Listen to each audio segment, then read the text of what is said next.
श्री स्वामी समर्थ. स्वामी कृपा ज्योतिष मध्ये मी भास्कराचार्य मंजुषा जोशी आपलं हार्दिक स्वागत करते. आज आपण जाणून घेत आहोत मीन राशीच्या जातकांना अर्थात तुम्हाला गुरुदेव महापरिवर्तित होत आहेत, वृषभेतनं गोचर करण्यास सुरुवात करतायत. हे गोचर 1 मे 2024 रोजी दुपारी 12:56 वार बुधवार या शुभ मुहूर्तावर होत आहे. तर हे गुरुदेवांचं गोचर जे आहे ते तुमच्यासाठी कसं लाभदायक आहे, कोणत्या बाबतीमध्ये विशेष तुम्हाला सहकार्य गुरुदेव करणार आहेत, ही संपूर्ण माहिती जाणून घेणार आहोत. तत्पूर्वी आपणा सर्वांना विनंतीपूर्वक सांगू इच्छिते की आजचा हा व्हिडिओ अतिशय खास आहे. तुम्ही सुरुवातीपासून शेवटपर्यंत हा व्हिडिओ पाहावा. व्हिडिओ आवडल्यास नक्कीच व्हिडिओला लाईक करा आणि जास्तीत जास्त मित्रमंडळी, नातेवाईक यांच्यापर्यंत हा व्हिडिओ पोहोचवण्यास अजिबात विसरू नका. तुमची रास मीन आहे. सध्या स्थितीमध्ये तुम्ही शनिदेवांच्या कृपाछत्र छायेखाली जात आहात, अर्थात 7.5 जात आहात. 7.5 जाताना विविध अडचणी प्रसंग यातनं तुम्ही जात आहात. विशेष त्या दृष्टिकोनातून विचार केला तर तुम्हाला या सगळ्या संघर्षाच्या कालावधीमधनं जाताना, जसं उन्हात रखरखत्या उन्हातनं जाताना एखाद्या झाडाची सावली सुद्धा पुरेशी असते आपल्याला पुन्हा प्रफुल्लित करायला आणि ऊर्जान्वित करायला, त्याच पद्धतीने 7.5च्या त्रासातनं जाताना गुरुदेवांची ही जी कृपा होणार आहे वर्षभरासाठी, ती तुम्हाला नक्कीच प्रफुल्लित ऊर्जित करण्यासाठी उत्तम म्हणता येईल. गुरुदेव हे पराक्रम स्थानातनं गोचर करतायत. पराक्रम स्थानातनं म्हणजेच तुमच्या परिश्रम स्थानातनं गोचर करतायत, कीर्ती प्रसिद्धी स्थानातनं गोचर करतायत. सध्या स्थितीमध्ये तुम्ही जर मीडिया क्षेत्राशी रिलेटेड कुठलं काम करत असाल, ग्राफिक संदर्भातील काम करत असाल, तर तुम्हाला उत्तम कालावधी आता दर्शवला जातोय, कारण गुरुदेव त्या ठिकाणी आहेत. कामाचं उरक वाढवतील, कामामध्ये कार्यक्षम करतील, मग्न करतील. हे सगळ्यात महत्वाचं, कारण तुमचं मन सातत्याने भटकत राहतं, इतरस्त ते जातं आणि त्यामुळे तुम्ही तुमच्या कामामध्ये एकाग्र होत नाहीयेत.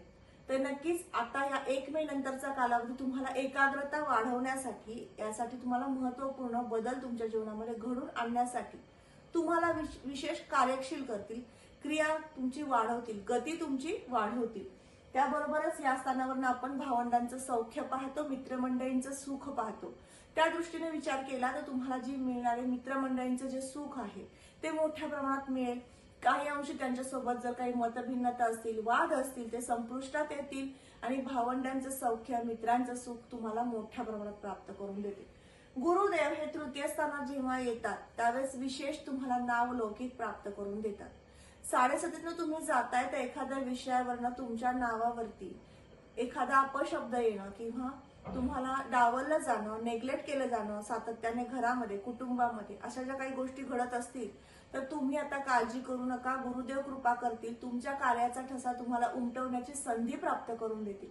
कीर्ती प्रसिद्धी प्राप्त करून देणारे शुभ संकेत तुमच्या जीवनात घडून आणतील आणि तुमचं जीवन आनंदमय करतील. अर्थात आल्हाददायी आणि उत्तम अशी स्थिती तुम्हाला आता प्राप्त होईल. गुरुदेवांची पंचम दृष्टी सप्तम स्थानावर येईल. विवाह करायचा आहे तर विवाहासाठी उत्तम कालावधी आहे. त्याचबरोबर वैवाहिक सौख्य सुद्धा उत्तम आहे. पती पत्नीमध्ये मतभेद होते, वाद होते, ते संपुष्टात येण्यासाठी गुरुदेवांची कृपा 1 मे नंतर विशेष तुम्हाला दोघांना एकमेकांना समजून घेण्यासाठीचा उत्तम कालावधी आहे. तुमच्या नात्यामध्ये ते नातं कसं बहरलं जाईल, प्रफुल्लित होईल, आनंदित होईल, याकडे तुमचा विशेष कल राहू शकेल. तुम्ही एकमेकांपासून लांब पण राहू शकत नाही, कारण तुमची रास मीन आहे. मीन राशीचे जातक स्त्री पुरुष वर्ग दोघेही अतिशय भावनिक असता आपल्या नात्याच्या बाबतीमध्ये. म्हणजे तुम्हाला जर काही एखादा विषय तुमच्या पतींचा किंवा पत्नीचा पटला नाही तरी पण तुम्ही सांभाळून नेता, त्यांना त्या गोष्टींपासून प्रवृत्त करत नाही की तो वादाकडे विषय जावा. अशा पद्धतीने संयमी रास म्हणून पण ओळखली जाते तुमची मीन रास. तर तुम्हाला आता नात्यामध्ये जास्त कुठल्याही बाबतीमध्ये मत तुमचं देण्याची गरज पडणार नाही किंवा सांभाळून घेण्याची जास्त गरज पडणार नाही, कारण गुरुदेव कृपा दृष्टीने पाहतायत. त्यामुळे तुमचा जोडीदार तुम्हाला विशेष साथ सोबत करेल, तुमच्या निर्णयामध्ये त्यांची साथ तुम्हाला लाभेल आणि त्यामुळे तुम्ही आनंदित राहाल. गुरुदेवाच्या सप्तम स्थानावर जेव्हा दृष्टी येते त्यावेळेस तुमच्या कुटुंबामध्ये सुद्धा एखादी आनंददायी वार्ता घडून येते. तुमच्या प्रियकर प्रियसी असू दे किंवा तुमचा जोडीदार असू दे, यांच्या जीवनामध्ये करिअर रिलेटेड एखादी चांगली गोष्ट घडते, आनंदाची गोष्ट घडते आणि त्यातनं विशेष तुम्हाला आणि त्यांना दोघांनाही आनंद प्राप्त होतो. हे सुद्धा शुभ संकेत तुम्हाला आता घडून येतील. कोर्ट कचेरी संदर्भातील काही वादाचे विषय असतील ते सुद्धा संपुष्टात येण्यासाठी गुरुदेव कृपा करतील आणि भागीदारीचा एखादा व्यवसाय छोटा किंवा मोठ्या प्रमाणातील सुरू करायचा असेल, तुम्ही नक्की करा. अतिशय उत्तम कालावधी तुमच्यासाठी आहे. तुमचं यश तुमच्याकडे येतंय. ते प्रयत्न करणं तुमचं गरजेचं काम आहे. ते तुम्ही नक्की चोख करा.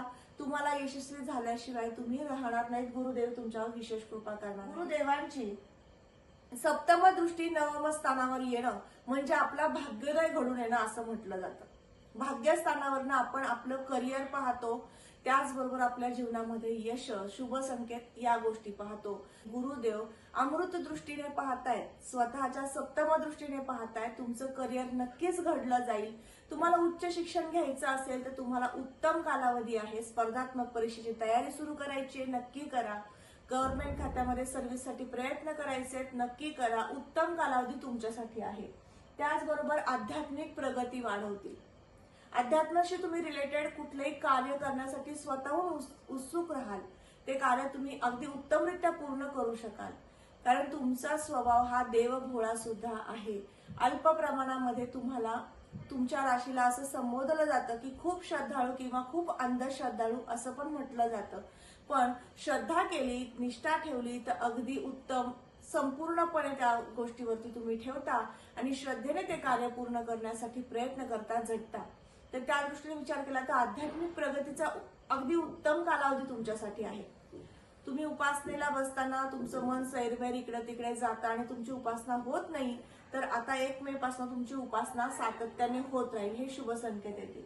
गुरुदेवांची नवम दृष्टी लाभस्थानावर येईल. त्यामुळे तुम्ही जे कार्य करताय त्या कार्यक्षेत्रात तुम्हाला मोठ्या प्रमाणात लाभाच्या संधी निर्माण करून देतील. अनेक ठिकाणावरनं तुम्ही कार्य करताय आणि अनेक ठिकाणावरनं तुम्हाला पैसा प्राप्त होतोय. हेच ते शुभ संकेत तुम्हाला आता प्राप्त होत आहेत.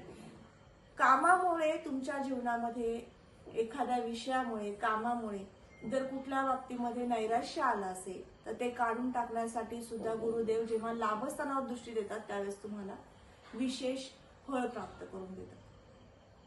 ते सुद्धा शुभ संकेत तुम्हाला आता आहे. कुटुंबस्थान आपलं काम दर्शवतं आणि लग्नस्थान आपलं व्यक्तिमत्व दर्शवतं. या दोन्ही ठिकाणचं शुभ फळ प्राप्त करून देण्यासाठी गुरुदेव पराक्रम स्थानात आहेत. तुमचं काम किती उत्तमरित्या आणि चोख तुम्ही करताय याची पावती गुरुदेव तुम्हाला देतील आणि तुम्हाला कीर्ती प्रसिद्धी प्राप्त करून देतील. म्हणूनच सुरुवातीला सांगितलं की गुरुदेवांची विशेष तुमच्यावरती कृपा होणार आहे. महत्वाचं म्हणजे उपासना. कारण उपासनेची जर जोड दिली तर नक्कीच तुमच्या कार्यामध्ये उत्तम यश, लाभ, कीर्ती प्राप्त होण्यासाठी मदत होईल.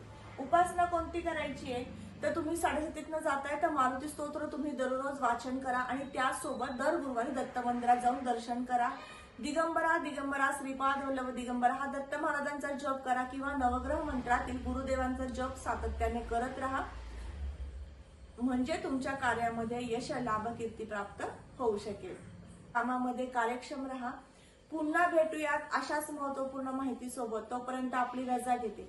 तुमच्या दैनंदिन जीवनशैली व्यतीत करताना काही अडचणी आहेत, समस्या आहेत, ज्यातून तुम्ही जाताय, मार्गदर्शनाची आवश्यकता तुम्हाला वाटते, मला संपर्क करा. माझा संपर्क क्रमांक मी व्हिडिओच्या डिस्क्रिप्शन बॉक्समध्ये तसंच स्क्रीनवर सुद्धा शेअर करतेय. पुन्हा भेटणार आहोत अशाच माहिती सोबत. तोपर्यंत रजा घेते. श्री स्वामी समर्थ. जय जय स्वामी समर्थ. रामकृष्ण हरी.